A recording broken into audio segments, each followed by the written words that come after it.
Na moral, deixa o like. E aí, de boa. Obrigado por clicar no vídeo e não se esqueça de comentar o que achou desse episódio.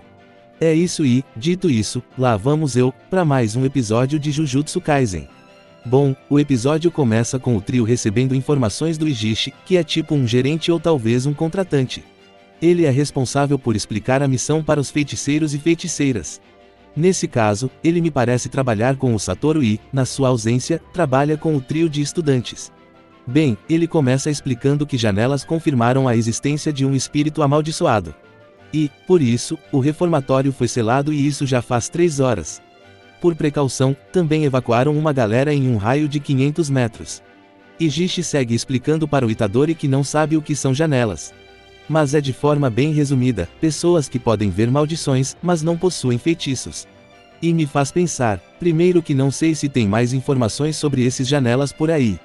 Então, só consigo pensar que os janelas são pessoas descartáveis, incapazes de se defender e que devem morrer de carrada. O que também me faz pensar, por que não ensinam artes marciais e colocam armas amaldiçoadas nas mãos dessas pessoas? Elas não têm energia amaldiçoada? Para ver espíritos, precisa de energia amaldiçoada, certo? Pelo menos alguma coisa, imagino eu. O que também me deixa curioso é, em algum momento, ou em algum lugar, tem a explicação sobre as armas. Como uma arma amaldiçoada é feita? Existem ferreiras especializadas em fazer isso ou qualquer xamã pode? Perguntas que tenho e não sei se existe resposta oficial sobre. Enfim, Ijishi segue explicando a situação do lugar. Ele diz que 5 detentos ficaram presos. Como na vida real, já poderia dar como falecido. Inclusive, poderia só dizer, 5 pessoas ficaram presas. Bem, Ijishi segue explicando a situação. Ele diz, se o feto amaldiçoado for do tipo que realiza a metamorfose, é previsto que será uma maldição de nível especial. Imagino que um feto, uma maldição nos seus primeiros estágios, não consiga se metamorfosear com facilidade. E, além disso, com a introdução do nível, vem a explicação sobre ele. Ijishi abre um slide e começa a explicar os níveis do mais fraco para o mais forte. E ele até dá exemplos, se armas comuns pudessem eliminar maldições, e bom, o nível 4 seria necessário um bastão de madeira, o nível 3 faria com uma pistola, o nível 2 seria trabalhoso, mesmo com uma 12, o nível 1 seria arriscado mesmo com um tanque, e o nível especial é deitar e esperar, ou deveria ser. Megumi aproveita para contar que em situações como essa, pessoas de nível equivalente são enviadas, mas o Satoru viajou a trabalho e, como só existe ele. Ijishi completa dizendo, sabe como é, temos falta de mão de obra. Mas fiquem tranquilos, nessa missão vocês têm 2 opções, fugir ou morrer. Ele só omitiu a parte que diz, às vezes não dá pra fugir, mas sei que vocês possuem bastante sorte. Bom, ele passa as informações finais e a missão do trio é localizar e, se for possível, resgata geral. Acho bastante fofo acreditar que tem gente viva lá. Fora que, é muito absurdo. Até então, ninguém sabe o nível de ninguém. O Megumi tomou um pau de uma maldição nível 2, se não me engano, no episódio 1. Tem o efeito surpresa, mas não tem nível definido pra ninguém. Aí corta a cena e o trio de novatos está lidando com um potencial nível especial. É o mesmo que você pegar uma criança que começou a jogar bola em um clube e no dia seguinte ter que jogar um mundial. Tem uma explicação, mas ninguém ter um pingo de desconfiança é esquisito. Seria o primeiro a dizer, será que a gente deveria estar aqui? Tô achando muito esquisito, a gente nem tem nível pra isso. Aí, pra deixar as coisas ainda mais complexas, do nada aparece uma mãe implorando pra que salvem o seu filho, sendo que um raio de 500 metros foi isolado. Agora me explica, como essa mãe chegou aí, que segurança merda é essa? E bom, o Itadori levou para o emocional e agora, temos tudo para a missão dar errado. Temos um inimigo que pode ser mais forte que eles e o emocional nublando o racional e para fechar com chave de ouro, tem a desculpa que o Ijishi dá para que a mulher se afaste do reformatório. Ele fala que a região foi isolada por um suposto vazamento de gás. Temos muita gente, vários adultos de terno e gravata, e 3 adolescentes, mas ninguém está vestindo roupas de proteção contra um vazamento de gás. O pessoal nessa história é tipo brasileiro, acredita em qualquer merda. A cena toda é uma loucura se pensar bem. Mas bem, com o emocional da Nobara e Itadori influenciado, o trio começa a andar. O emocional do Megumi também está afetado, mas ele é uma porta. Enquanto o trio se prepara para entrar, Ijishi começa a lançar um feitiço. Esse momento é importante, mostra que o Ijishi possui energia amaldiçoada, queria que deixasse claro, talvez até tenha em algum lugar dizendo se os janelas possuem ou não energia. Mas enfim, não vou falar muito, mas gosto das barreiras de Jujutsu. Bom, o trio entra no reformatório depois que o Megumi invoca o seu lobo branco. O agora quarteto entra e de cara já toma um susto, já que eles percebem que não estão no reformatório, até porque o interior é bem maior que o exterior. O primeiro a entender a merda e pensar, fudeu. Foi o Megumi, ele reconhece como um domínio inato, ativado com energia amaldiçoada. Pode ser só minha imaginação, mas acho esse pensamento muito explicativo. Mas tudo bem, em seguida ele faz todos olharem para trás e vê que a porta sumiu. Aí, foi loucura, Nobara e Itadori quebraram muito rápido. A dupla tem uma energia muito parecida mesmo.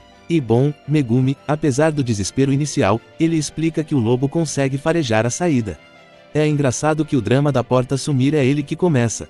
Mas ok, o grupo segue em frente com o lobo de linha de frente. Aparentemente, o lobo possui uma sensibilidade maior em relação a maldições. O quarteto viaja até chegar em uma sala bem grande e vazia. Dentro da sala, tem os restos mortais de 3 pessoas. Curiosamente, o mais inteiro é justamente o filho que a moça pediu que fosse salvo. Na hora em que o Itadori descobre isso, ele quer voltar. Itadori acha que a moça não aceitará a realidade se não tiver uma prova e, como o tronco e a cabeça estão preservados, ele quer entregar para a mãe. Mas, Megumi é contra. E já adianto que essa discussão não fará sentido. Mas, Megumi diz que no momento eles devem procurar os outros 2.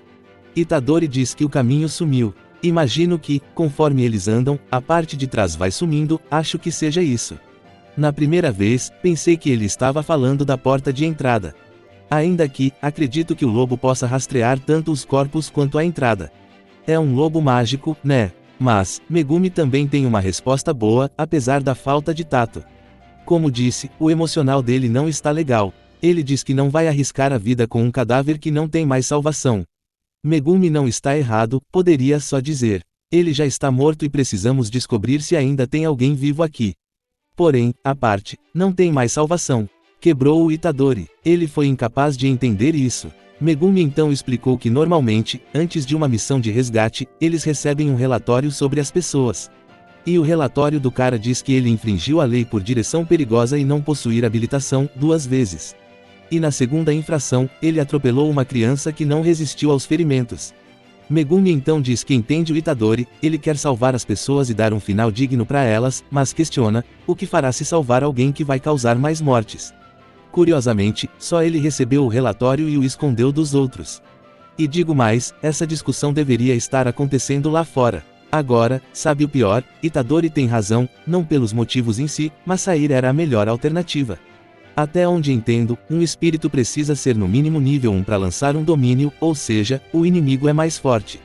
E outra, porque tipo assim, vamos pensar, quais as chances dos outros 2 ainda estarem vivos?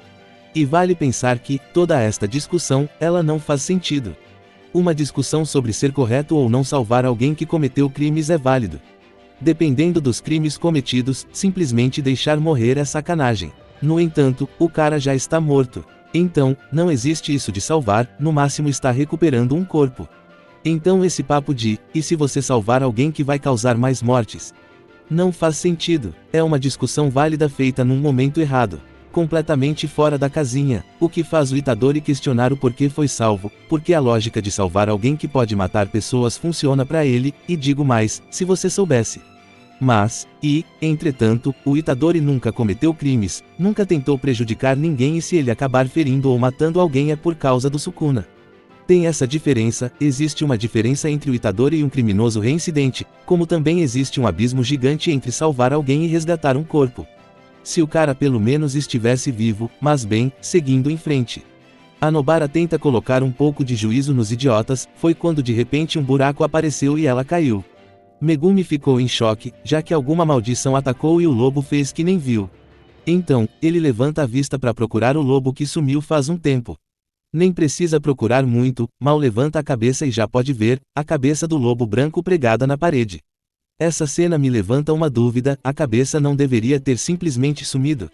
Se alguém souber e puder responder. Bom, a cena segue com o Megumi dizendo, deu merda. Vamos abandonar a Nobara e fugir daqui. O sentimento é, que vacilo.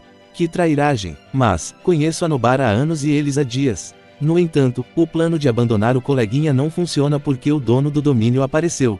Um maluco branco com 4 linhas azuis na cabeça e 2 olhos, ele tem um furo na barriga, nas pernas tem algum tipo de casulo.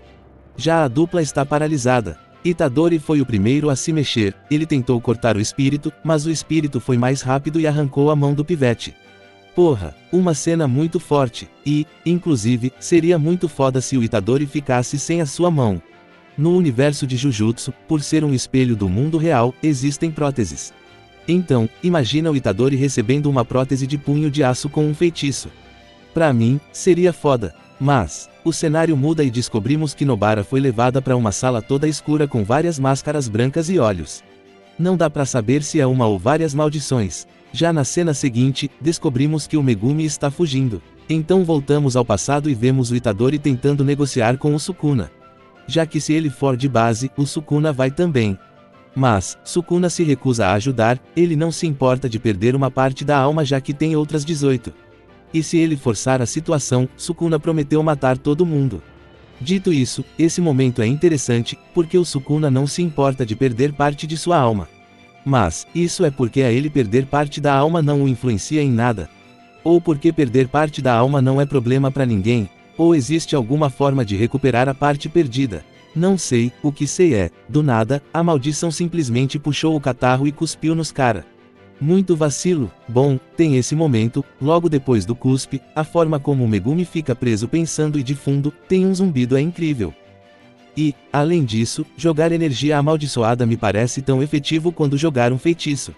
Bom, o episódio segue com o Itadori dizendo que vai manter a maldição ocupada e enquanto isso, Megumi deve resgatar a Nobara e sair com ela. Quando estiver lá fora, Megumi tem que arrumar um jeito de avisar que saiu. Nesse momento, Itadori vai libertar Sukuna. E seguimos daí, Itadori começa a apanhar. Ele apanha de todos os jeitos e formas, chega ao ponto dele começar a se perguntar, o que estou fazendo aqui? O arrependimento batendo fortemente, arrependido de ter comido o dedo e quase se arrependendo de ter ouvido o avô. O que, sinceramente, o velho já morreu, foda-se o seu último pedido. Mas, o cara quer cumprir uma promessa egoísta do velho, fazer o quê? E assim, esse momento é muito foda. Muito importante para a construção do personagem e outras coisas que o pessoal gosta de falar, entretanto, gostaria muito de entender por que só os dedos foram destruídos. Mas enfim, a cena corta e vemos que a Nobara foi derrotada, ela estava prestes a ser engolida, mas o Megumi surgiu para salvar o dia. Então voltamos para a realização do Itadori, após entender que é fraco e que provavelmente vai morrer, ele decide reunir todas as suas frustrações, medos e raiva para lutar. Uma energia vermelha aparece em seu punho e ele tenta atacar, mas não funciona. Porém, ele não está completamente sem sorte. Um uivo soa alertando Itadori que libera um Sukuna nada feliz. Ele bola um plano para prejudicar o Itadori, mas a maldição acaba não cooperando com ele. No processo, ele regenera os dedos e depois a mão. E sem a parceria, Sukuna decide destruir a maldição. Enquanto isso, lá fora, Ijishi leva Nobara para o hospital e Megumi ficou para resolver seja lá o que tiver que resolver. Enquanto isso, Sukuna brinca com a maldição e dá uma aula de Jujutsu. Ele lança a sua expansão de domínio, Santuário Malévolo. Sukuna destrói o espírito e recupera um dedo que estava dentro do furo do peito em segundos. Porém, Itadori não assume o controle do corpo, deixando o rei livre, leve e solto. E para terminar, deixo essa curiosidade que tenho, porque a energia desse espírito é amarela. Porque a energia do Itadori foi vermelha e a da Nobara é azul. Pode ser só uma estética que foi abandonada pelo anime ou, existe alguma coisa aí. E foi isso, terminamos o episódio 4, Morte ao Feto Amaldiçoado.